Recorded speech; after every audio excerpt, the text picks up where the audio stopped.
people aren't learning anymore. And if you're not learning, you're not being open. If you're not being open to new ideas and perspectives, you're becoming more closed, more myopic, more selfish. And it's a major challenge we have, and I know you feel that. And one of the reasons you're part of this community is because you're a person who really cares about the world, and I do too. And if you care about the world, you must care about learning.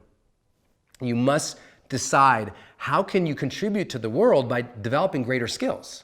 I'll give you an example. There was a point in my career I had no clarity on this matter because I didn't really know like exactly what I wanted to do, so I didn't really think about it. And then as I started thinking about what would draw meaning for me, which we'll talk about, I was like, you know what? I want to help more people.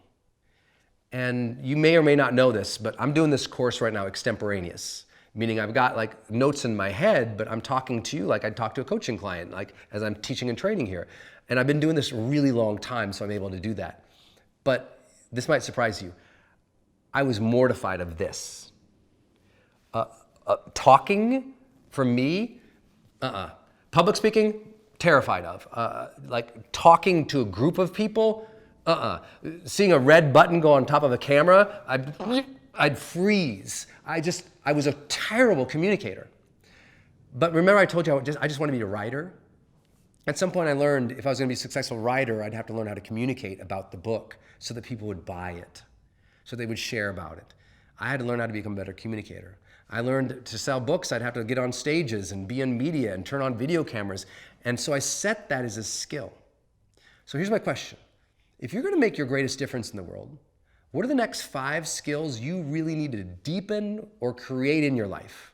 Like, what do you need to gain mastery on? Like, write down 5 areas. And then write down, what's 3 steps I can take in each area to learn more about that? Could I read a book? Could you take a course? Could you get a mentor? Could you get a coach? Could you listen to podcasts or interviews? Like, how are you going to learn to develop that skill? Because if you have no plan to develop that skill won't develop, and you'll stay at the same level you are today.